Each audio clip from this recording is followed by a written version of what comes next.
Hello, how are you doing? Hello, welcome. And I think that there was a small problem, like you were being an attendee instead of a panelist or something like that. So Yes, okay, but my camera doesn't want to work. Let me try to understand why. I'm not sure exactly. This is not cool. okay. This is very strange. You know what? Let me quickly reboot and I'll get back. Okay, All so right, give me like a minute. all right. Okay. So let's fix this small problem, and Evgeniy will be back soon.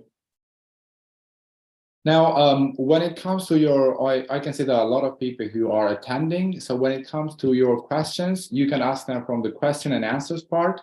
I mean, I do have my own questions, but we will definitely give the priority to your questions. So whenever you have them, please don't hesitate to, let's say, to share your questions with us. I will try to, or let's say, Evgeniy will try to answer them, because I can't really do that. But meanwhile, till Evgeniy comes here, how many of you guys, let's say, are in the cybersecurity world? Do we have someone who is a cybersecurity expert? Okay, Jace is here. All right. So, Jace, since you mentioned that you're not into cybersecurity, what would be your advice to people that let's say want to get into the cybersecurity world? You can type it, or you can share with us. All right. So we're still waiting. So okay. Okay, hands-on practice. Yeah, right. That is the best advice. Hands-on practice.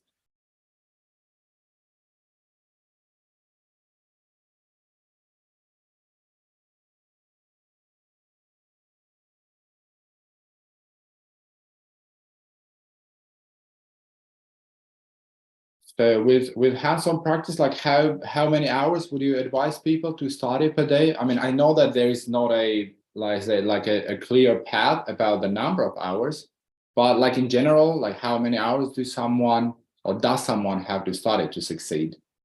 What do you guys think? At least 3 hours. Okay. I was afraid that it was gonna be more like 7, 8 hours. At least 3 hours should be fine.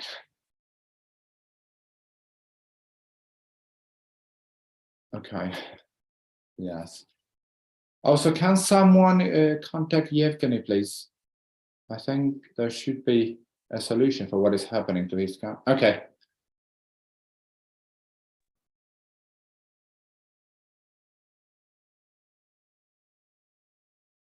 Hey, Right. Yeah, great. finally we can see you. Not the correct camera, but you can see me 1 second. Yes, we can see. At least we can see. Okay. Okay, so I How you didn't know guys doing? what to say next, but I had one of the participants, Jace, that gave us some advice about what to do when it comes to to someone that wants to get into the cybersecurity. So Jace, thank you for if I'm pronouncing right your name, thank you for saving me. All right, Great. so Evgeniy, welcome. And first of all, thanks for participating. I don't know if you want to start introducing yourself, because Yeah, I know there's Sam prepared several questions. So I'm not sure if Sam going to ask them or you're going to ask them. How yeah, you going to do this? I'm going to ask them. I do have. Okay, awesome. So first of all, thank you for having me. It's a really honor to be here and help people and talk to people. I'm apologies about technical difficulties, but sounds like when you're in a technical profession, you always have some kind of technical problems. So it's part of our life. And I guess if we had not technical problems at all, it means we will not able to do any work and make any money. So anyway, this is part of our life. I'm Evgeniy. I've been in cybersecurity for probably around 20 years. I started my career in the Navy, in Israeli Navy. Later on, worked at a company called Checkpoint, where I had the experience and the opportunity to test firewalls, next generation firewalls, how they work. This helped me understand a lot about networks, protocols. We'll talk about this later on, about how to start cybersecurity. I'm a big believer of learning the basics. So learning how internet is working, learning the protocols, the basic protocols, and why they're important and what they do and how they do it. I moved to Canada around 16 years ago, where I joined one of the biggest MSSPs, privately held MSSPs called Horjovec Group. I worked there for 15 and a half years, doing a variety of work, from installing firewalls to managing several groups of people in professional services, endpoint security, network, cloud, SIEM. And I left Horjovec Group last July. When I was leaving, I was VP of architecture, so leading quite a lot of services that Horjovec used to do, workshops, working with enterprise customers in Canada, Europe, US, banks, insurance companies, so big manufacturers as well. And currently, right now, I have several things I'm doing. I have a podcast. I have two podcasts. One with a friend, Dimitri, called Security Architecture, and another one called Cyber Inspiration. Security Architecture is a very, very technical podcast where we discuss different vendors and technologies, and we interview vendors and we go deep to understand how they work and how they integrate with the rest of the environment. And Cyber Inspiration is more about the founders of cybersecurity vendors and the journey, how they started, what they were thinking, what was the motivation to start the company, how they were hiring people, what is the culture in the company. So it's less technical, more about people and why would you potentially work in this company. So this is kind of elevator pitch about me. Okay, thank you for sharing that. Now, as you also mentioned, like Sam has prepared some questions. I'm going to ask them too, but there's something that I always like to give priority, and there are the question of people that are attending. So I think you can see the questions and answers part there. So we do have questions, and I think you can choose which questions you want to reply to. There's one question from Aisha. So we can start with that question though. Yeah. So what's the question? Sorry, I see the. Can you? Yeah, I can read. So the question is, hello, is age important for getting jobs? Is age important for getting jobs? I think you have to be 18. So it's gonna definitely help. I think age important for certain jobs.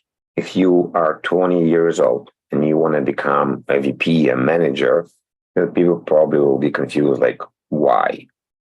But I think the experience and how you present yourself is more important. I have a very dear friend. His name is Roman. He is 35. He looks like 12. He has amazing experience. He did a lot of good work. And from time to time, when he go to a customer, he's like, oh, are you a bit too young to do this work? So it's a bit of a joke, but it is what it is.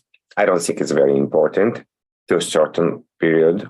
And if you think about this, when people look on your resume, they can guess your age, but they don't really know your age because you don't have to write it there. And the biggest guess will be, when did you finish university or college or degree? And if somebody tell you you're not good enough because you're 22, well, then maybe it's not a good place to work there. Think about this. Okay. Hope it helps. Yeah, I think the like the main concerns of people who get into boot camps concerning the age is like when they get into the IT world like a bit late, let's say. Well, oh, you mean age on the opposite side? If you mean older? Yes. I believe that is the question. Okay, sorry, my bad. I was thinking the opposite one. I don't think so. There's a lot of programs right now when people, and without disrespect to anyone, they're taking truck drivers, marketing people, and converting them to be IT and cybersecurity. So think about this. If you are, let's say, 50 years old, I don't think it's old, but it's maybe in the older part to get to IT, but you have other experience in life. You probably know how to talk to people. You maybe know how to be a manager or a leader. You know how to deal with a situation that somebody like 20 will not going to have the emotional intelligence to deal with them. So the soft skills that in my mind are quite important right now, you will have the advantage because you are a mature person. You're not going to panic because something happened. And trust me, in our work, stuff happens all the time. So if you're going to be panicking because something doesn't work or the customer is screaming on you, then you're not able to think straight, you're not able to help. And if you a mature person that's not going to panic right away, and you understand pressure and you can work through the pressure, it's going to be your benefits. So think about what you know, what you do, and how to apply it. And it's very, very different for many different people. And I really don't like the name of like best practice, or this is how it's supposed to be done, or this is what you need to do. It's very, very proprietary for every person.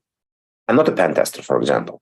I understand how it's works, but I'm not a pen tester. I'm in cybersecurity in a different part, because cybersecurity is very big and very wide. One person explained this in an interesting way, that if you take an elephant and you put 3-4 people that are blind, or they cover the eyes, and each of them will touch an elephant, and then you ask, hey, what is this? So somebody will say, oh, it's a leg, it's a ear, it's a tail, but they don't know it's an elephant. So think about cybersecurity. We touch one part of cybersecurity, but we not touch the whole part of cybersecurity. There's more than 55 or 60 different jobs in cybersecurity right now. So don't worry about this. And also, I have friends that are not technical, like to the levels that I think it's important, for example, but what they do is super important, because they're doing risks, they're doing compliance, they teach people on other things. So they found their own niche without being technical, because in my mind was, oh, you have to be very technical, do cybersecurity, but it's not always. So don't worry about this part. Okay, yeah, thank you. Like, I have seen when it comes to people that get into boot camp, I'm 30. Like, you get this question with people that are 25, 26, and people that are more say, yeah, Aisha seems to be 46. I mean, dude, like you think about how many people have audit experience. It's such a hard thing to do.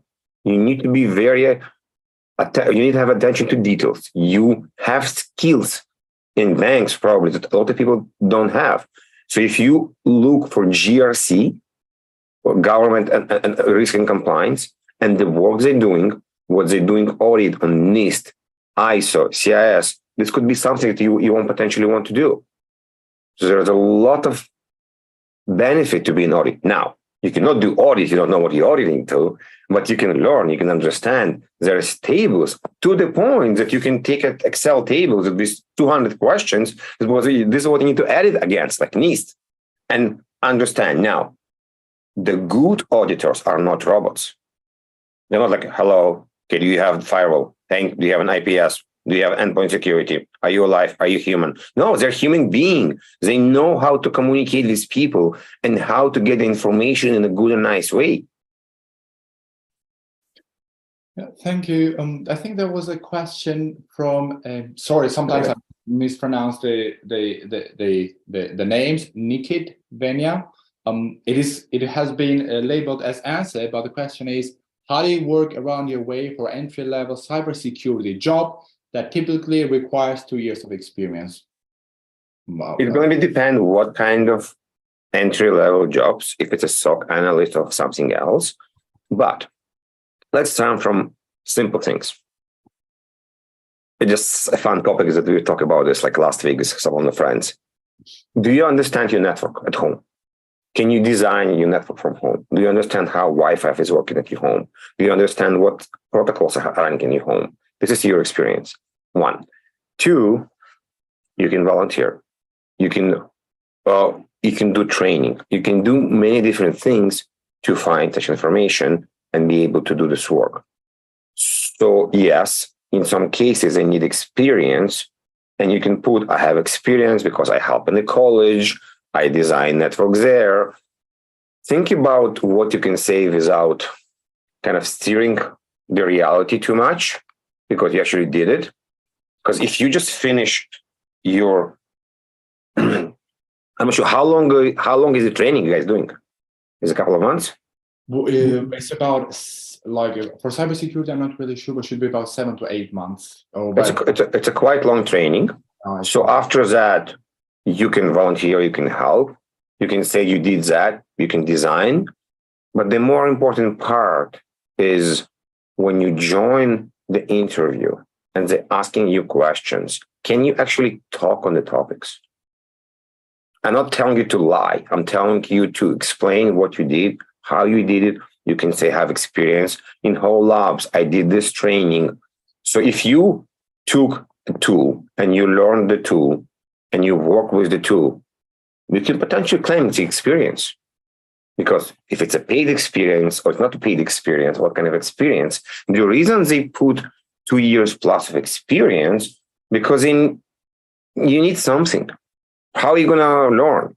How you deploy? So you can say, I built these labs, I did this training, I did this certification, show the experience, and they may like it, may not like it.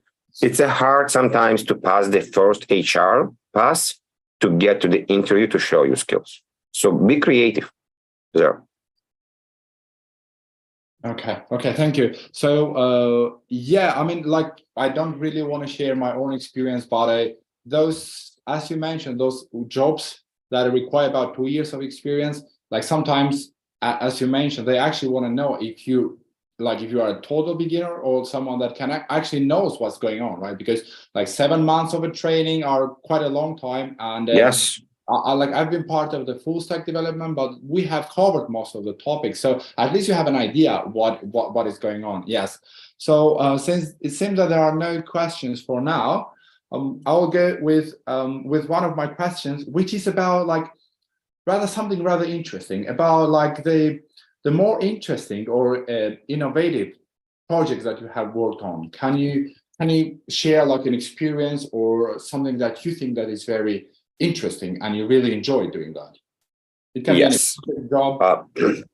There's definitely several. One of them, I had the opportunity to do a firewall upgrade for a very big provider in Canada. This is when just the iPhones came in, and we needed to prepare the infrastructure for the iPhone, and we needed to design the new firewalls, the new system architecture, failovers, how it's going to work, and the expected throughput of the firewalls. And it was very interesting from the architecture perspective, from a design perspective, but also from testing perspective. Because when you test such systems, it could be, oh, is the police working over the phone? Can I call the ambulance? Can I order ticket to the cinema? Like variety of stuff that the internet and it's actually more the cellular provider need to test that you not test in a regular environment, because all the traffic that's coming from your phone, Android, iPhone, was going through the firewalls back in the days. So this is one very interesting project where I learned a lot, because the type of traffic, the type of packets are a bit different. The type of load is a bit different. There's quite a lot of small packets. So it's mean creating much more pressure on the firewalls. So here's an interesting part that maybe you guys learned or not. Do you guys know how NAT work? NAT, network address translation? I'm sure you guys learned it. So think about this. When you go to the internet from your home network or from the office, you have an external IP. And everybody that's coming internally are hiding behind this IP. And with network address translation, like if you guys can put in the chat, if you're familiar with NAT or not, it will help as well and navigate this conversation. So everybody that's coming behind this firewall will have to hide behind the firewall IP. And the firewall creating a NAT table for every IP that's hiding behind this. So if you are 87 people on the call right now, whatever, how many people I have, I'm not sure exactly, we're going to have 60, 50 entries on the firewall. And the way it's done, we're using ports. So how many ports are existing? 65,000. What happened if you have more than 65,000 internal IPs? You run out of ports for the table. This was quite interesting because in theory, I knew about this. In practicality, you don't see this problem very often because you don't have so many people.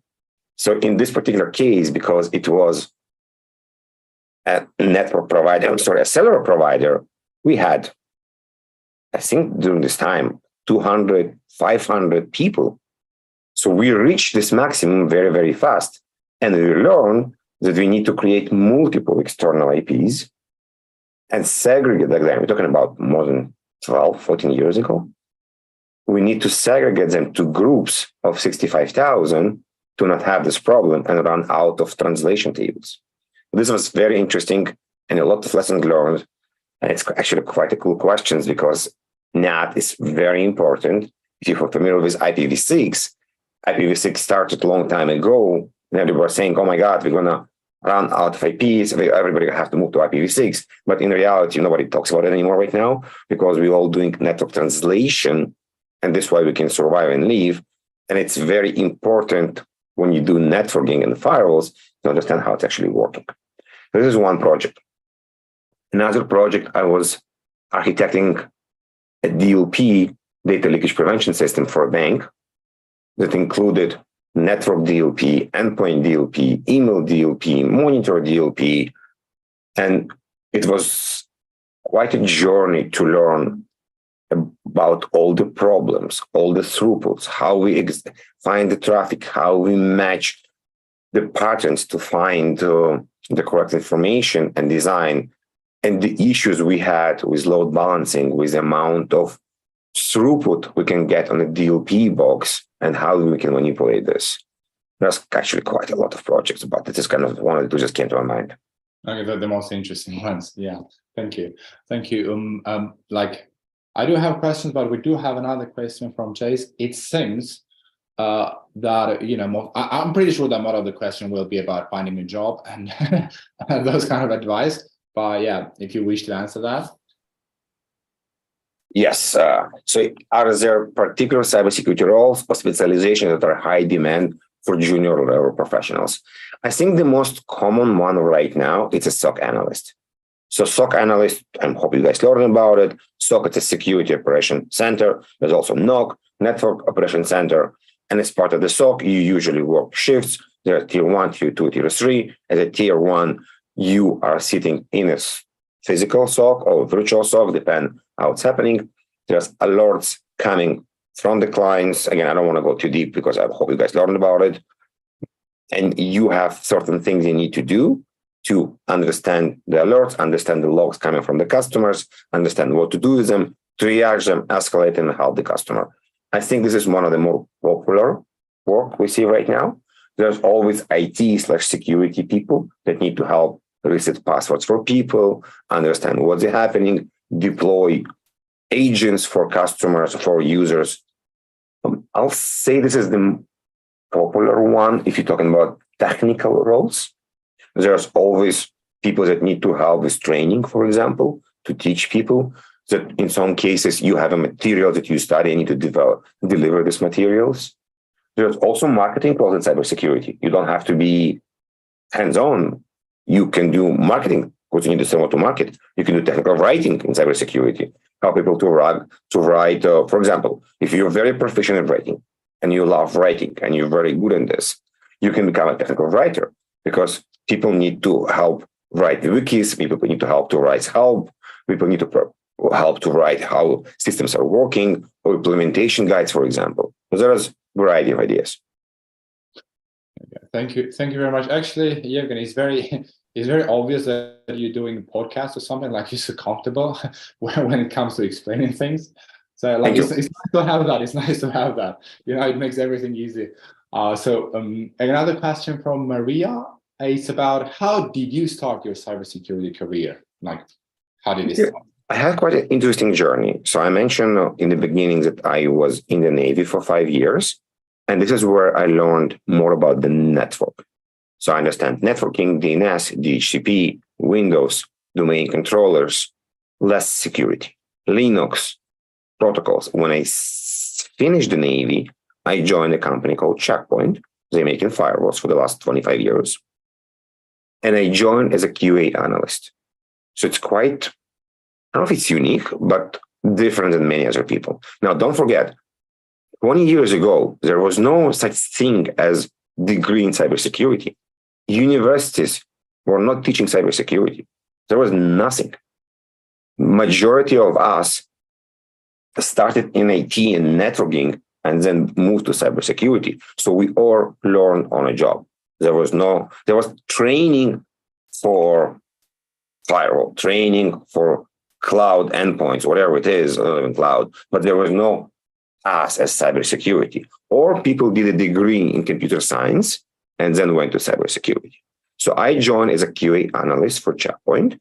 And my role was to understand and help design and check how Checkpoint are working in the next generation space of reviewing HTTP, SMTP, POP3, and FTP protocols, basically inside the protocols. So I learned right away about debugging, about how protocols worked. It helped me later on tremendously to move forward. And then I moved to Canada and I started to work for a company called Horjove Group, where I integrated and upgrade firewalls for customers.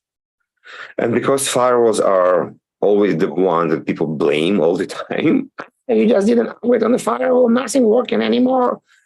So I end up learning quite a lot what's happening around the firewalls, how FTP servers are working, how web servers are working, what's happening with the databases, why the database cannot things, how endpoint security is working. This was the beginning. And the beauty of maybe the beauty of the course of cybersecurity is that you never stop learning. So if you come to me and say, oh, I have 25 years of experience, in reality, I don't care what you did 20 years ago. I only care what you did for the last 5 years. Because stuff changed so fast. Think about this. There was no AWS or Amazon or Azure 10 years ago. There was no API security pretty much. There was no SaaS and cloud. There was no containers. There was no serverless. So the way we design products right now and implement products right now are way different 10, 15 years ago. When I will deploy a McAfee, a Symantec, and Trend antivirus 10, 15 years ago, it means the customer need to provision an SQL server. They need to provision a domain controller. They will need to build an infrastructure only for us to deploy an endpoint security and antivirus. And then I will need to create multiple distribution servers in the environment to make sure we can propagate the signatures. The traditional antivirus 15 years ago had a database of signatures for around 200 megs, maybe even more some cases. So we needed a way to update them and distribute them. Right now, if you're looking on a traditional and modern antivirus, what we call EPP or EDR, endpoint detection and response, endpoint protection, we're talking about no database at all because it's working differently. It doesn't need database. It's working on behavior. So we don't need all this infrastructure. And the management of the systems are in the cloud. So it means a customer don't need to provision anything. So it's quite a lot of stuff changed. Hope it's answered the question, and I kind of went more about this as well. It's pretty important, at least for the part where you mentioned that it changes so fast. So it's not only about the experience. Definitely experience help because like you learn faster. But yeah, I totally agree with you. Thank you for that. Now we do have a question from JM. I actually they have two questions. I don't know if they can be kind of merged together. So one is about certifications, and I think Competa Sec and Competa A+, if I believe so, are quite good from your own experience. Now, there's a couple of things here. There is general certification like Competa that are helping you to explain how stuff works. But then, and I believe it's quite important, there is specific certification. For example, let's say you want to become a SOC analyst and you want to work with SIEM. SIEM is a System Information Event Management. You can go and learn about particular vendors, Splunk, Elastic, QRadar. And if this is interested you, then you can go and do certification on Splunk, on Elastic, on QRadar. Or let's say you want to go to endpoint security.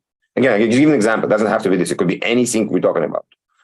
Then you can go understand more how CrowdStrike working, how Sentinel-1 is working, and doing certification in the area. Let's say you want to understand how cloud security in the network space working, like SASE and SSE, Secure Access Service Edge. Go and learn Zscaler and Netscope. All of these big vendors, Cisco, Checkpoint, Palo Alto, have their own certification.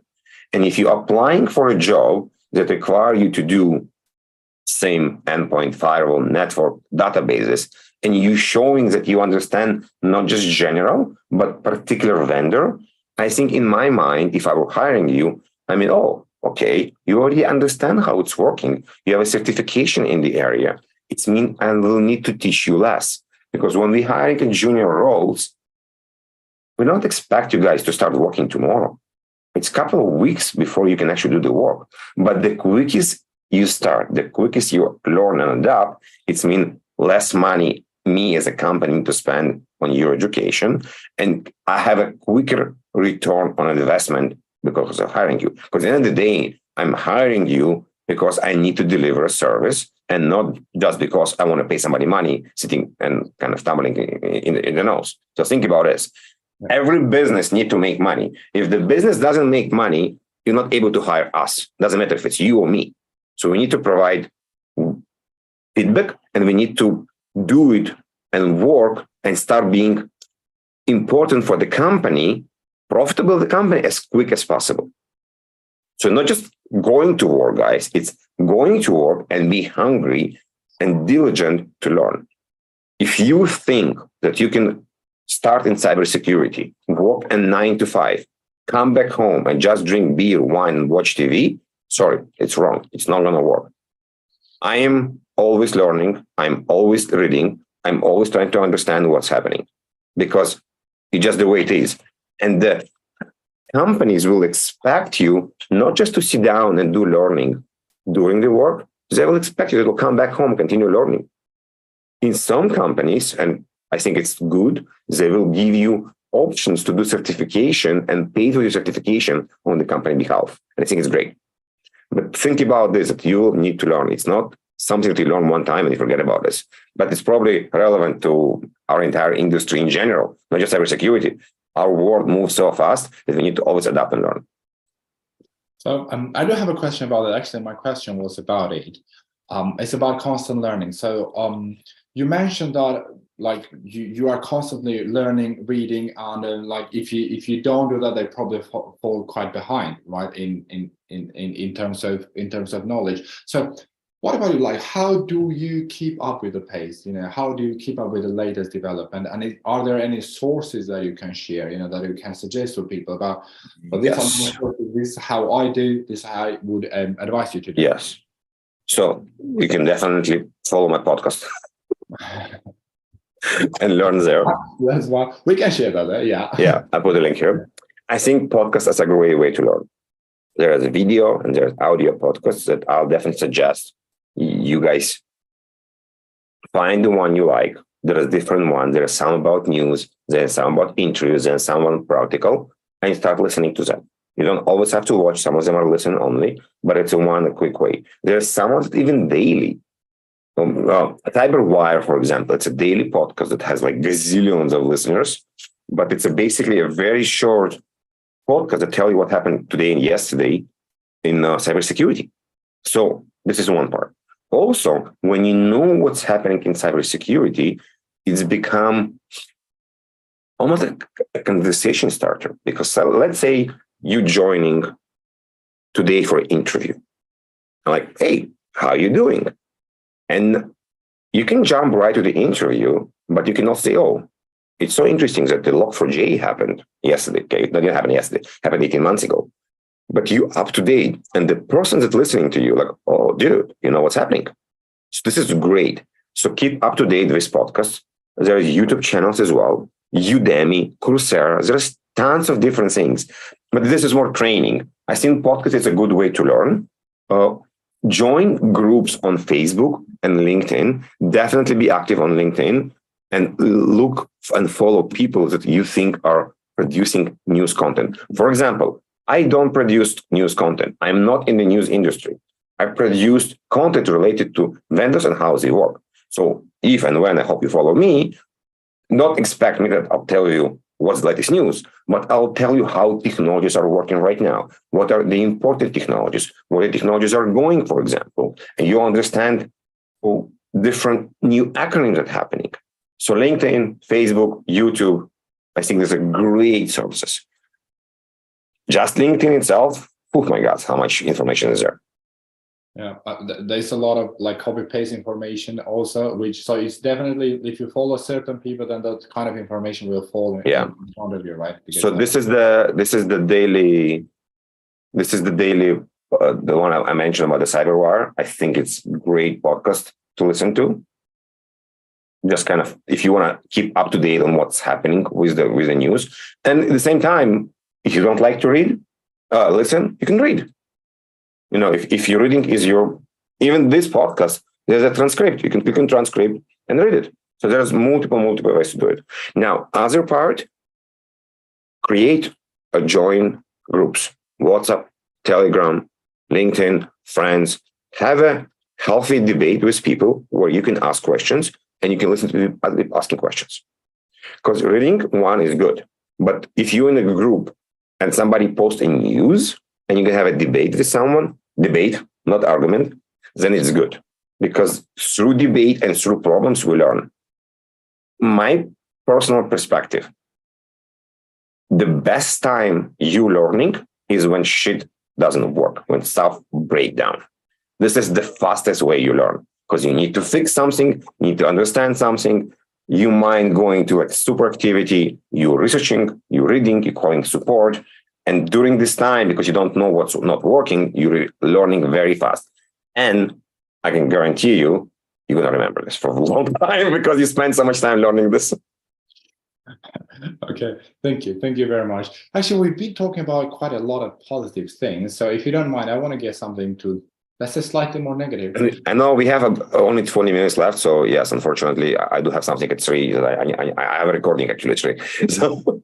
Okay. So I'll keep that in mind. It's on in my mind. So we got 20 minutes. Now I want to get into something a bit more negative, slightly negative, if you don't mind. That is well, I say the risks that the cybersecurity is facing. You know, so like, what are some, let's say, kind of threats that are coming from somewhere to this industry? You know, like I mean, I know that is not true, but like people may talk about how, let's say, oh, we will not need cybersecurity analysts anymore. It is not true. I'm just creating a question in my mind because AI is going to replace us, something like that. So is there any kind of threats that you... No, guys, think about this.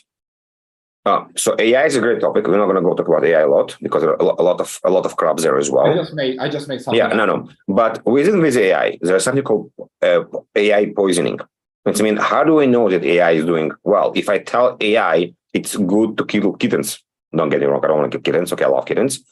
So if everybody tells the AI is good to kill kittens, AI may think this is a good thing to do, correct?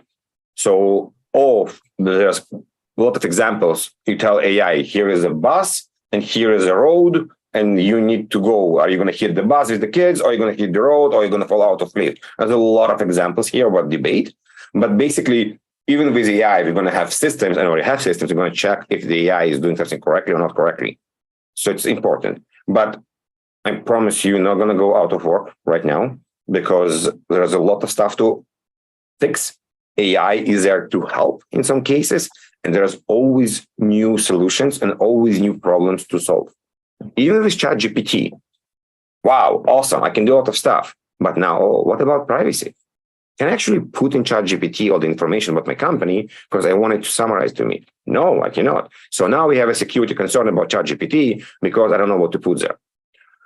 So I don't think there is a problem with us losing the job. I think there is a transformation of what kind of work we are doing. There is more automation happening. There's more scripting happening. There is more focus on the cloud as well. Okay. Yeah, thank you. By the way, because you mentioned that you don't have time, whenever you feel that it's time to go, just, you can just tell us. Yeah. I just need maybe 2-3 minutes before 3. So we have at least 15 minutes. Okay. Yeah. Okay. And guys, feel if you have questions we didn't answer, feel free to follow me on LinkedIn and ask questions there. Okay, don't be shy. Yeah, I think someone can share your profile, or you can also do if you want. Yeah, I'll share it. Yeah. Okay. We already shared your profile, but I mean, like, now, because there are a lot of people who are listening to. So also, guys, like, it's get kind of not very creative when I ask the question. So if you do have any questions, just feel free to ask. Maybe, my questions are not the types of questions that you want to hear about. So if you have your own questions, please let us know. Now of this, like, okay, so got it. Oh, that's just someone shared your LinkedIn account. Now, there's something about like diversity. I got a question here, and inclusivity. So, like, do you think are there any, let's say, I don't want to call problems, but kind of like, is the industry diverse enough or inclusive enough? I hope it is. I hope it is. I really don't see any reason that certain people shouldn't be working in cybersecurity. Like, nothing. We had this joke a couple of months ago that, like, oh, in the past we needed to carry servers that are very heavy. Guess what? You don't need to do it anymore. so it's only cloud. So I really don't see there should be any reason that nobody or someone need to be excluded from working in cybersecurity. People are smart. People can do what they need to do. But seriously, like, it's just crap. Sorry. People can do whatever they want to do. And I personally would welcome anyone that want to join cybersecurity. And I don't care how they look, what skin color they have, how they talk. I'm a second-time immigrant. I don't have a perfect English. I don't have a perfect writing. Okay, I see. Yeah, thank you. But like, I don't know, like, if this is a proper question, but like, is there any disproportion between like a number of men and women that are in the industry? I'm not talking about, like people being not being inclusive. I mean, like, in general, is there a disproportion? I think there still is, probably mainly because the industry started mainly by demand, because it was very, very technical in the beginning, and was a lot of physical labor as well. There's a big shift happening right now, and there's a lot of companies that are doing their best to hire people. Now, I do want to say this. Companies are hiring people for what they do, not for how they look and what is the gender. At least the majority of the companies. And if I talk to a company that excluding this, that I'm not personally going to work with this company, because I think it's important and we don't need to separate it. Now, you may not get hired because you're not good enough. Doesn't matter how you look like, then it's a different problem. But there is a big industry focus to have more women in the industry, to be very oriented. Funny enough, if you look at the marketing space, I think 80% of the marketing people are women. Is it good or bad? No, it is what it is. Yeah, but at least the encouraging is going on now. At yes, least yes. So yes, and I hope for the women here, if somebody tell you not good enough, like, there shouldn't be.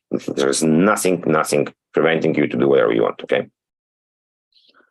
Thank you. I want to ask something. I mean, you can because it may be a sensitive topic, so if you want, you cannot answer. But I want to talk about, like, has there happened any real moment of crisis? And if that happened, how you dealt with that? Like, it can be you or with the company or with like people that you work together, like real crisis when you had to wake up, I don't know, in the morning and had to deal with something. Like, do those sort of things happen often, or have you ever had any kind of moment like that? Quite many of them, because I started my career as a firewall engineer. And when you do firewall cutovers, upgrades, stuff not always work as you expected, and you can bring companies down. And it happened to me as well. And I think it happened to many people. And there are several ways to deal with this. I think it's totally fine when you panic in the beginning. So you panic, something happened, then you understand you're panicking. It's the also important part. You understand that you're panicking. And you also understand, okay, by me panicking, not going to change anything.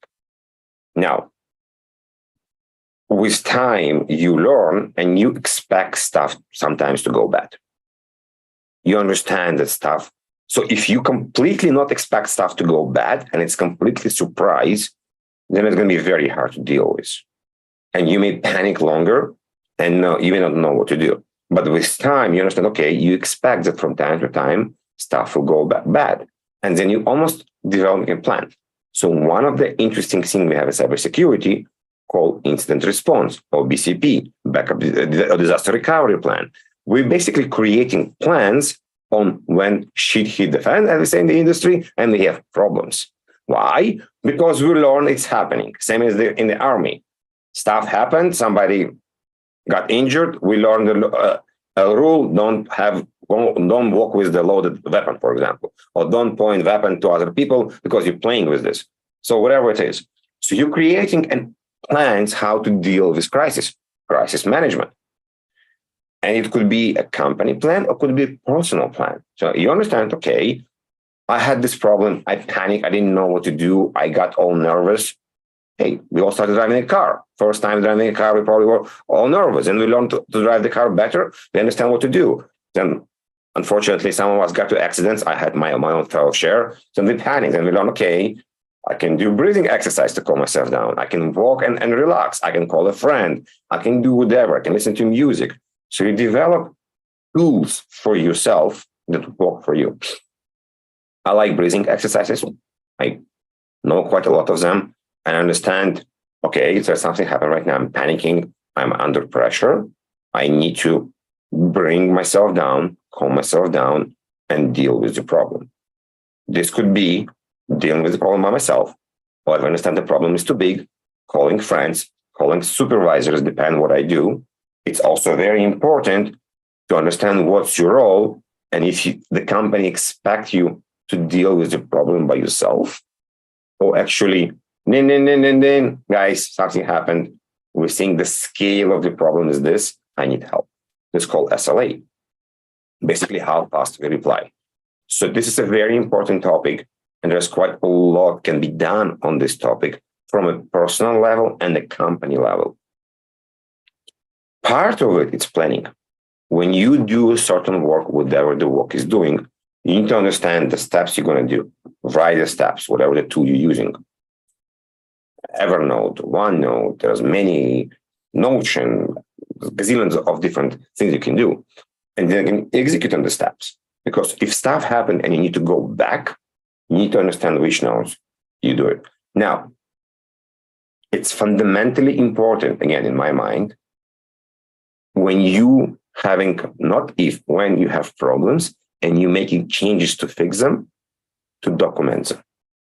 Don't go very fast and just like try a gazillion of stuff. Because guess what? When you fix the problem, you need to reverse back the changes you made. You will be surprised how many attacks and breaches happen in the companies because people were doing changes and they allow access from somewhere to the cloud or to the environment to fix this. And they're like, okay, I'm going to be done with this. They're going to remove it and disable it. They done the work. They're very tired. They worked 24 hours. They went to sleep. They woke up in the morning. There's a new problem. There's a new blah, blah. Couple of months after, completely forgot about the changes they made.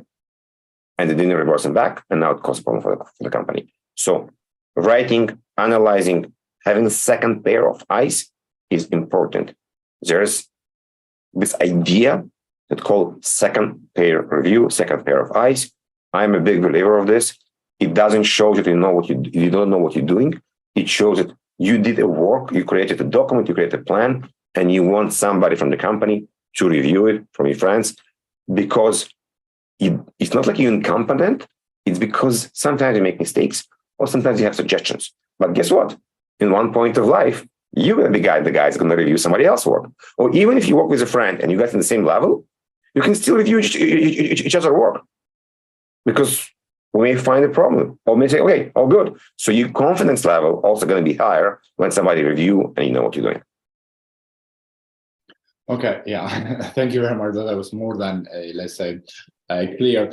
I think we can, we have one question and then I think we can finish with it because it's a nice question and it's talking about, you kind of mentioned like this, but like just if we can make a summary of the Ashes question, which is about, for people who want to do cybersecurity, are there any characteristics that you can say are necessary or useful for them to have following the characteristics to do this job? Like, you know, like character and the way how you deal with the job. I think. So it's going to be going back to what kind of cybersecurity. Remember the elephant, which type of work you do.